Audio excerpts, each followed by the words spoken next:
E como será que está o plantio da soja no Rio Grande do Sul? Alencar Ruggieri, diretor técnico da Emater do Rio Grande do Sul, tem essa resposta. Bom dia, Alencar. Obrigada pela participação. Bom dia, nós que agradecemos a oportunidade e sim, estamos num ano um tanto quanto difícil, certo? Em relação à finalização do plantio e também as áreas que já implantadas em função das condições climáticas que elas não estão favoráveis nesse momento para que se conclua então o plantio aqui no estado. A partir de dezembro nós começamos a ter uma dificuldade maior em relação às chuvas e isso tem impactado naquilo que é o ideal de plantio do zoneamento, que vai agora até o final do mês, para que se conclua então o plantio. A gente tem visto aí, a gente falou agora com a Karine Gama da Climatempo sobre chuvas, né? Tem chuva em quase todo o país. O clima tem atrapalhado muito, então, tem chovido bastante nas regiões produtoras? Não, tem faltado chuva de forma significativa, certo? Em todas as regiões produtoras, principalmente as mais tradicionais, nós estamos com dificuldade, com danos, perdas severas no milho, certo? Então, só que essas perdas você só quantifica elas depois do retorno das chuvas, quer dizer, você sempre tem a necessidade, os órgãos, a imprensa, tem assim, quanto que é a perda. Quer dizer, a todos os dias eu tenho uma perda se ampliando, certo? Então nós optamos por não quantificar, estamos fazendo Proagro, as perícias solicitadas, enfim, esse é o momento que nós estamos no estado, que ainda falta soja para plantar, que em tese deveríamos ter concluído já. Então estamos num compasso tenso, em função tanto da temperatura elevada, mas principalmente pela falta de chuvas que nós temos para que o produtor possa concluir então o plantio e restabelecer uma condição hídrica que ela é fundamental tanto para as plantas e agora alguns municípios já com dificuldade hídrica para o consumo dos animais ou para as famílias. Então é um momento delicado que a gente está passando e se deseja aí, que restabeleça a condição hídrica para que tenhamos então uma boa safra de grãos ainda no estado. Então você não tem dimensionado quanto já foi plantado? Nós, 90% mais da área já foi implantada, mas isso é complexo, tá? Porque essa informação você só consegue ter ela quando restabelece a condição de plantio. Então hoje nós temos essa situação, está parada, certo? Ela não está avançando em função da condição de seco que nós temos no estado. Fala de maneira geral, em alguns municípios que deu chuva, algumas regiões, certo? Em volumes consideráveis, mas são variações bastante grandes. O que nós precisamos é o restabelecimento de uma chuva mais uniforme, que daí você sim interrompe aquele ciclo de perdas e dificuldades, aí você tem um cenário bem mais claro da situação que está posta. Nós temos produtores que fizeram plantio e com certeza deverão ter que replantar em função das más condições que nós tivemos. Agora, o dimensionamento disso, repito, ele só é possível na metodologia que a Emater usa, que são levantamentos expeditos, certo? Não são levantamentos feitos por amostragem, então nós temos essa metodologia. Então agora é um período tenso, que se precisa ter um pouco de paciência, é ruim, gostaria de quantificar exatamente a área que nós temos de replantio, o que está faltando de plantio, quais são as perdas do milho, mas isso são perdas que elas vão crescendo enquanto não se restabelecer a condição de clima. Você falou do replantio, alguns produtores têm do que fazer, tem a questão também do custo de produção, que já está caro. Então, essa questão da estiagem, da falta de chuva aí, também acaba trazendo um outro problema para o produtor, né? Na verdade, o que esse fator que você colocou é fundamental, quer dizer, se hipoteticamente restabelece as chuvas hoje, aquelas lavouras, tem umas que vão ser eliminadas, você teria tempo hábil ainda, até pelo próprio zoneamento, de fazer o plantio. Porém, você tem a questão dos custos e também dos insumos, que em alguns casos você tem a falta deles, ou numa região tem, em outras não tem. Então nós estamos, é um momento delicado, certo? Nós viemos de um ano excepcional de soja, de um ano, não digo excepcional, vou corrigir, de um ano muito bom de soja, muito bom de preço de soja, um ano muito bom das culturas de inverno, com preços bons de inverno, e agora nós estamos com essa dificuldade, que ela se amplia pela estiagem e também pelos custos, e além dos custos elevados, os insumos com certa dificuldade de você conseguir. Então é um final de ano que nós teríamos muito a celebrar, mas temos que ter essa cautela porque a nossa indústria céu aberto, que é a agricultura, passa por essas situações. Que é aí que entra a questão da gestão, do produtor também ter cuidado com essa questão da gestão, né?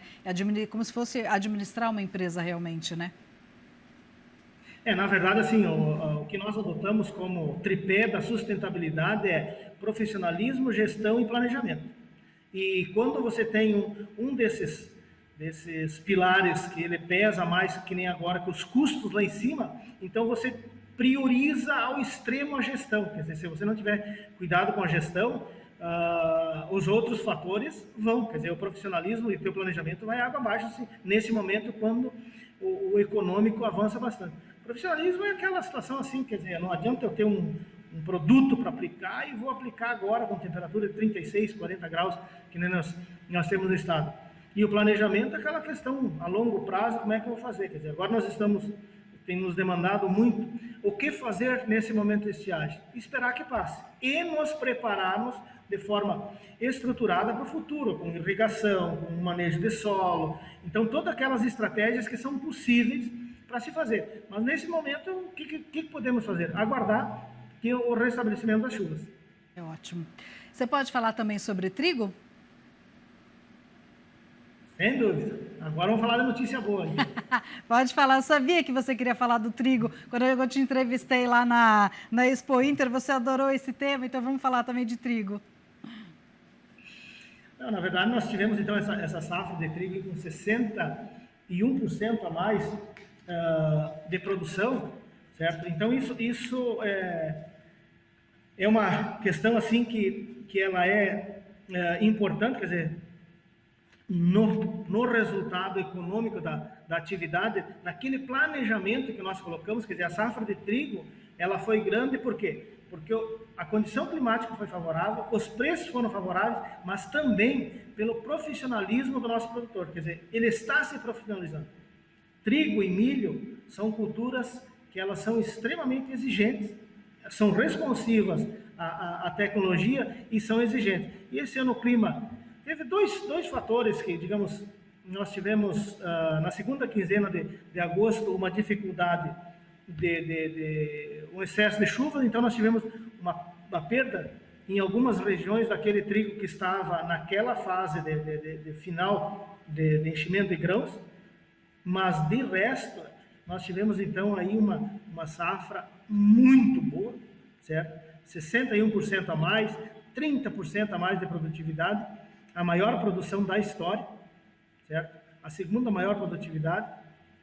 Então, foi um ano muito interessante. Além de que nós temos aveia branca com quase 1 milhão de hectares, aveia para grãos, certo? Tudo que a gente coloca aqui tem o destino de grãos, não é cobertura ou um manejo diferenciado. Então, nós saímos em 2015 com uma área de 1 milhão e 100 mil hectares de inverno, certo? Para uma área desse ano de 1 milhão e 600, quer dizer, nós temos 40% a mais da área do estado coberta com culturas que têm um fim econômico. E aí entra naquele tripé que nós falamos, planejamento, gestão e profissionalismo, que você começa a ter um sistema de produção. E aí você vê as regiões do estado que tem assim, os melhores resultados, elas adotam isso como uma estratégia já estabelecida, padronizada, com um sistema que dá segurança ao produtor.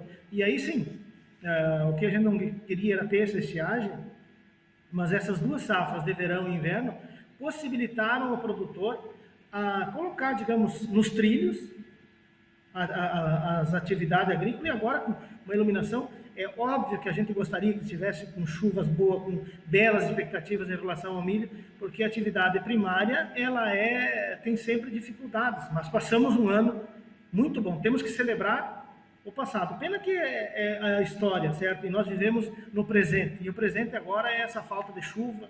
Eu estava no interior agora e é desconfortável você estar num calor, aquele solo esturricado de seco. Então, mas enfim, celebramos a soja que passou, celebramos o inverno e agora no presente, então temos o desejo de que se restabeleçam as chuvas aí, porque o nosso produtor merece sim ter sucesso, porque carrega muitas dificuldades na sua atividade.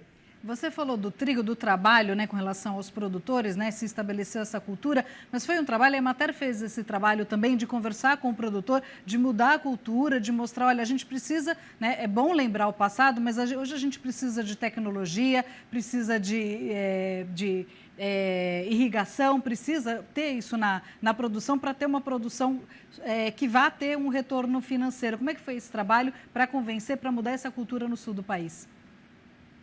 Até te agradeço, assim, porque eu tenho uma questão fundamental no Estado, que é as empresas, Embrapa, as empresas privadas que geram tecnologia de sementes.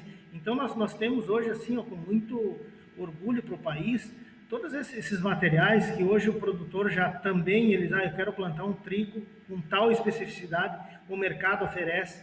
Então, nós somos aquele elo que, de forma bastante humilde a gente contribui para levar essas informações. Então, esse ano foi um ano muito importante nessa relação de você poder levar essas informações.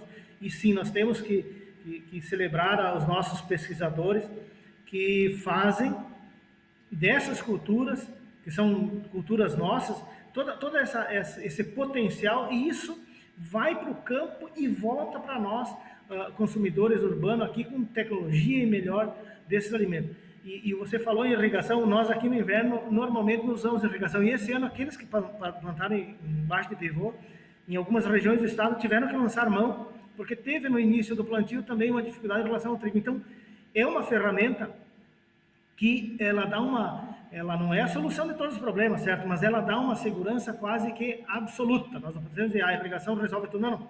Ela é fundamental, essencial, imprescindível para que você possa ter a tranquilidade de ter a garantia da produção ou, assim, se aproximar muito da situação ideal. Quer dizer, ainda continua a céu aberto mesmo com irrigação, nós tendo água na produção. Alencar, adoro bater papo com você, mas infelizmente eu preciso encerrar, nosso tempo acabou. Obrigada pela entrevista e feliz 2022 para você. Nós que agradecemos, a Emater está sempre à disposição para contribuir, levar as informações da melhor forma possível. Um grande abraço e um excelente 2022 a todos que nos assistem, especialmente os nossos produtores, e que a chuva retorne brevemente para que a gente termine esses problemas. Um grande abraço a todos. Obrigada, até a próxima. Tchau.